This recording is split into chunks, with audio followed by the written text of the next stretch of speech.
1922 की सर्दी, जर्मनी के एक दूर दराज इलाके में बर्फ ने ज़मीन को ढक लिया था और इस अकेली फार्म पर सिर्फ खामोशी का राज था।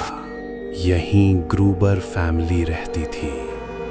एंड्रियास, उसकी पत्नी सेजिलिया, उनकी विडोड बेटी विक्टोरिया, उसके 2 बच्चे और घर की मेड। पड़ोसियों ने कुछ अजीब नोटिस किया।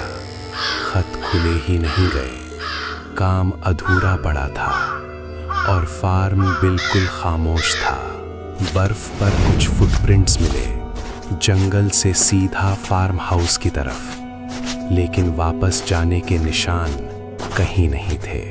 घर के अंदर सब कुछ नॉर्मल लग रहा था, लेकिन हवा भारी थी, जैसे घर खुद सांस रोके खड़ा हो। रात के वक्त घर के कमरों में अजीब आवाजें गूंजती थीं, चर्राहट, फुसफुसाहट, लेकिन कोई नजर नहीं आता था।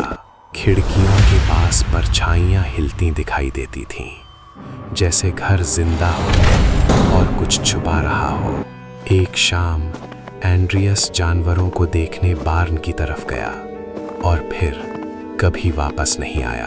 अगली सुबह पड़ोसी परेशान हो गए, आवाज लगाई, दरवाजे खटखटाए, लेकिन कोई जवाब नहीं मिला। कुछ बहुत गलत लग रहा था। पुलिस को बुलाया गया, लेकिन घर के दरवाजे अंदर से बंद थे, खिड़कियां सलामत, जबरदस्ती घुसने का कोई निशान नहीं। जब पुलिस अंदर गई तो उन्होंने ऐसा मंजर देखा जो बयान से बाहर था। घर के सारे 6 लोग मार दिए गए थे। कुछ को कुल्हाड़ी से मारा गया, कुछ को बुरी तरह पीटा गया। ये हिंसा बहुत पर्सनल और बेहद डरावनी थी।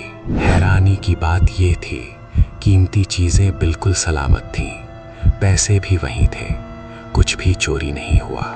और सबसे अजीब बात, ऐसे निशान मिले जैसे कोई हत्या के बाद भी घर में रहा हो।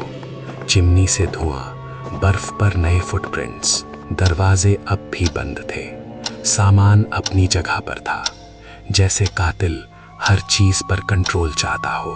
गांव में अफवाहें फैलने लगी, शायद कातिल कोई अपना ही था जो अभी भी आसपास कहीं छिपा हो।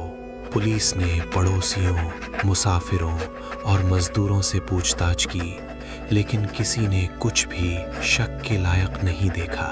अंदाजे लगने लगे, बदला, पागलपन या परिवार का कोई पुराना झगड़ा, लेकिन कोई भी थ्योरी साबित नहीं हुई। कुछ लोगों का मानना था कातिल को परिवार की रोजमर्रा की आदतों का पूरा पता था, इसीलिए उसने सही वक्त पर वार किया।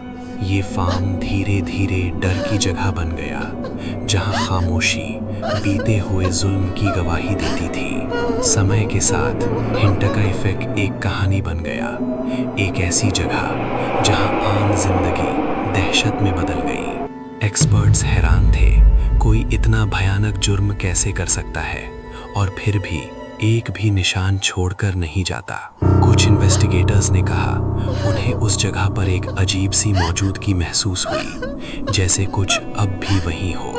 वक्त बीत गया, केस ठंडा पड़ गया, ना कोई गिरफ्तारी, ना कोई इकरार, ना कोई जवाब। दशकों बाद भी हिंटका इफेक्ट जर्मनी के सबसे भयानक अनसॉल्व्ड मर्डर्स में शुमार होता रहा। किताबें लिखी गईं, डॉक्यूमेंट्रीज बनी, पैरानॉर्मल रिसर्चर्स आए, लेकिन सच कभी सामने नहीं आया। फार्म धीरे धीरे बर्बाद हो गया, लेकिन कहानियां जिंदा रहीं, जो लोग आज भी फुसफुसाहट में सुनाते हैं। 100 साल से ज्यादा हो चुके हैं, लेकिन ये राज आज भी अनसॉल्व्ड है, एक ऐसा पजल जो कभी पूरा नहीं हुआ। हिंटका इफेक्ट आज भी डर, जिज्ञासा और अनेक डरावनी थियरीज को जन्म देता है। एक ऐसी जगह जहां खामोशी में भी दहशत छुपी है, जहां फुटप्रिंट्स सीधे हॉरर तक ले जाते हैं और शायद सच कभी सामने ना आए।